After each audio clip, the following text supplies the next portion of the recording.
The hidden vessel, identifying arteriovenous malformation in the postpartum uterus, a case-based ultrasound presentation. So, avoiding catastrophic hemorrhage through accurate ultrasound diagnosis is quite pertinent. So, let's define what is postpartum hemorrhage. Postpartum hemorrhage is among the leading cause of maternal mortality worldwide. Although retained product conception, RPOCs, and endometritis are much more common cause of secondary postpartum bleeding.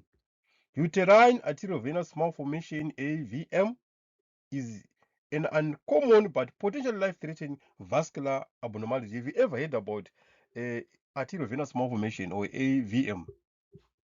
Have you ever diagnosed it in your department? If not, then listen. Failure to recognize this entity can result in inappropriate dilation and curated DNC, causing catastrophic hemorrhage. Ultrasound, especially color and spectral Doppler, is the first line imaging modality for diagnosis, but most people they do miss it.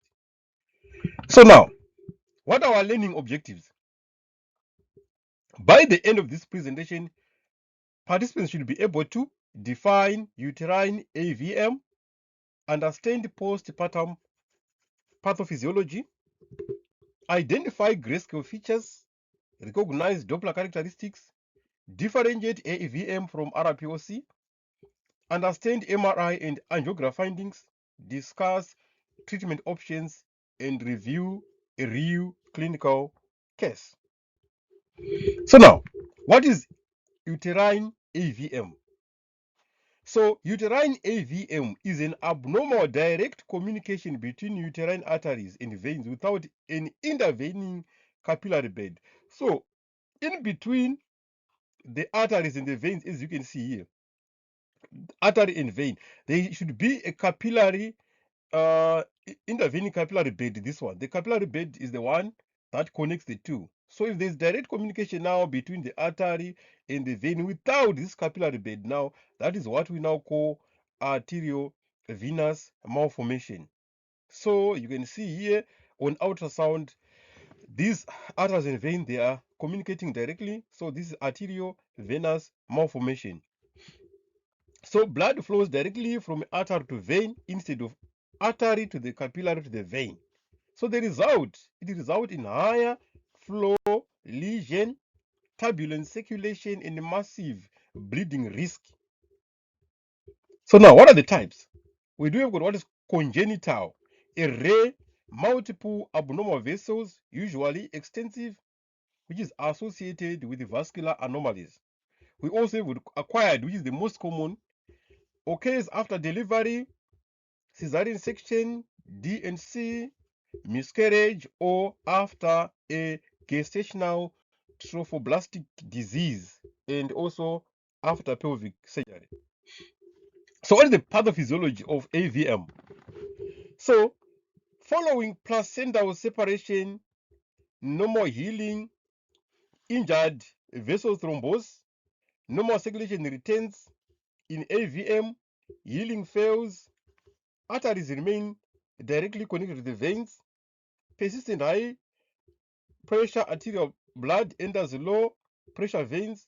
The result is dilation of the vessels, urinary rotortuous channels, and continuous bleeding. So you can see here arteriovenous malformation there. So that's the normal, the capillary bed there, and then there is now communication between the artery and the vein directly now. So what we now have is arteriovenous malformation. So now, what is the clinical presentation of AVM? So typical patient 2 to 12 weeks postpartum, heavy vaginal bleeding, recurrent bleeding, previous uterine instrumentation. The symptoms: heavy bleeding, syncope, dizziness, anemia, pelvic pain sometimes. The signs are tachycardia, hypotension, and pallor. So now, let's discuss a clinical case. Case study: a 27-year-old female, 4 weeks vaginal delivery, complains of heavy vaginal bleeding, pars large clothes, HB is 6.8 grams per deciliter. Emergency ultrasound is requested. Clinical suspicion, then retained products. The question is, can ultrasound prevent dangerous ultrasound? Sorry, can ultrasound prevent dangerous surgery? Can it prevent dangerous surgery? So if you do an ultrasound, will it mitigate against a dangerous surgery? So the ultrasound protocol: perform a transabdominal overall anatomy, large hematomas in the adnexia, transvaginal high resolution assessment. They will assess the myometrium, the endometrium, and vascularity.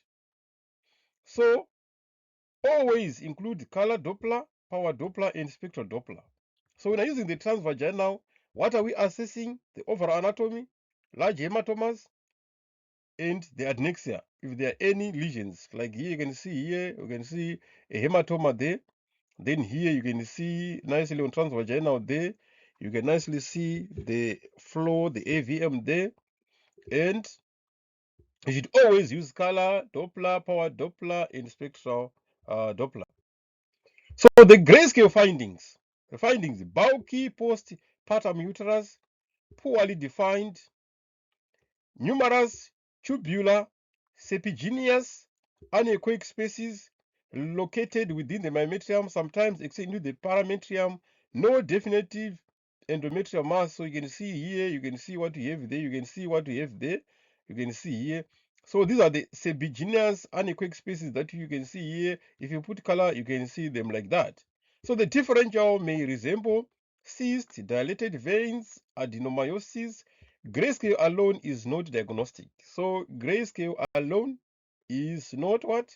Diagnostic without using color, power Doppler, etc. Okay, so now color Doppler findings. So this is the diagnostic step. Features extremely rich vascularity with the mosaic pattern. So this is what is called the characteristic mosaic pattern in the myometrium, that is diagnostic of AVM. So marked aliasing, multidirectional flow, random vascular channels, high flow lesion. So the key point: color Doppler transforms an uncertain gray scale finding into a highly suspicious vascular lesion, as you can see there, as you can now see there. So those are the power of using color Doppler when you are assessing for arteriovenous malformation. So those who don't have Doppler capable machines, you can see the disservice that you are doing to the patients. So the spectral Doppler finding: so characteristic waveform, very high peak systolic velocity, low resistance, continuous forward flow. So high diastolic velocity, typical values: peak systolic velocity above 60 to 100 centimeters per second, resistance index less than 0.5, pausality index, which is low. These findings strongly support AVM. So you can see here what you have: the peak systolic velocity and the high diastolic velocity there.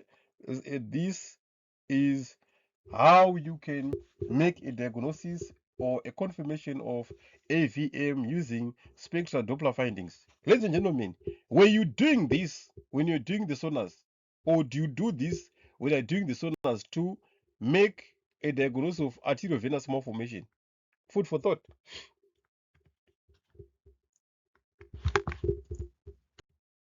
Okay, why D and C can be dangerous? Why D and C can be dangerous? So steps for sharp curettage: caution. If mistaken for retained products, patient undergoes curettage, instrument enters vascular channels, massive hemorrhage occurs. Possible outcomes: shock, emergency hysterectomy, maternal death. This is why Doppler assessment should always precede uterine evacuation in unexplained postpartum bleeding. Ladies and gentlemen, are you understanding the risk that you do if you make a misdiagnosis of arteriovenous malformation and mistake it for retained products of conception? You can actually kill the patient. Pause for a moment. Have you ever missed it, or you were doing it unknowingly? So now knowledge is power. Now you know what to do and how to do it best so that you can save a patient. So now, the differential diagnosis. So condition, the Doppler, AVM, extremely high flow, RPOCs, moderate vascularity, endometritis, mild flow, hematoma, no internal flow, gestational trophoblast disease, diffuse vascular mass. So it's a diffuse vascular mass. So these are part of the differentials of an arteriovenous malformation. So now these are the helpful clues. AVM, myometrial lesion, very high velocity flow, no endometrial tissue, RPOCs, they are endometrial mass with moderate vascularity, clinical history of incomplete placental expulsion. So you see, this is how you can differentiate AVM from a retained product of conception. So you're saying the arteriovenous malformation it is a myometrial mass, it's not an endometrial mass. It's got a high velocity flow on a spectral Doppler, and there's no endometrial tissue associated with the retained product of conception. Mostly it's an endometrial mass with a moderate vascularity with a clinical history of incomplete placental expulsion. So that's how we can distinguish the two. So now, the MRI findings. So you can see the MRI findings there. MRI demonstrate flow voids. So you can see there are flow voids there. Dilated parametral vessels, serpiginous vascular channels, useful before embolization. So before embolization, it's useful to do an MRI. So angiography, which is the gold standard, shows feeding artery, early venous filling, nidus, allows diagnosis, immediate embolization. So you can see AVM there. So you can see here the feeding vessel there on an angiogram. So you can see here on an angiogram the feeding vessel there that is directly connecting the artery and the vein there. So this is the benefits or the merits of an angiogram, which is the gold standard. So if you are not quite sure, you have to recommend an angiograph instead. So the treatment depends on hemodynamic stability, a future fertility, severity of bleeding, conservative, which is observation. Some regress spontaneously, so you just wait and watch and see. So it can regress on its own. So you can do uterine artery embolization, which is the preferred method. So fertility preserving, high success above 90%.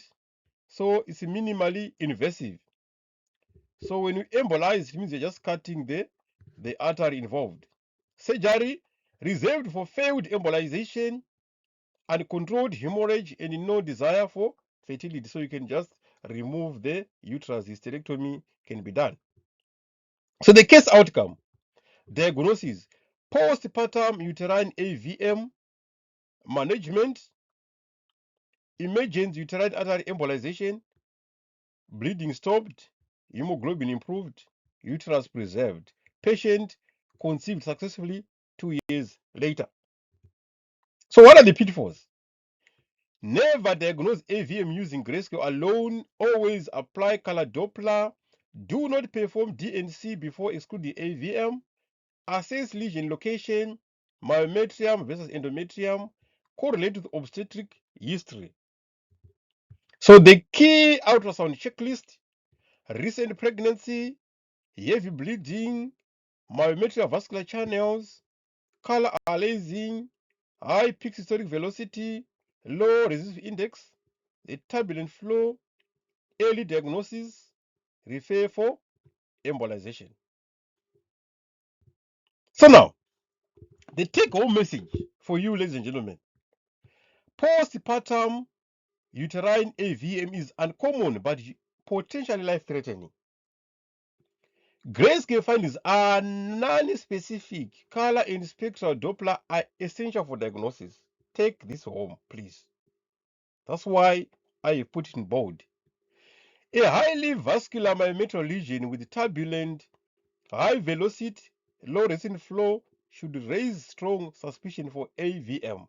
A highly vascular myometrial lesion with turbulence, high velocity, low resistant flow should raise strong suspicion for AVM. Misdiagnosis as retained products of conception can lead to dangerous curettage and severe hemorrhage. Uterine artery embolism is the preferred fertility preserving treatment in most symptomatic patients. Ladies and gentlemen, I hope it's all making sense. So this presentation provides a comprehensive case-based overview suitable for radiologists, sonographers, obstetricians, and emerging clinicians involved in the evaluation of postpartum hemorrhage. So this brings us to the end of this very, very critical presentation. Take your time to go through it again, internalize it.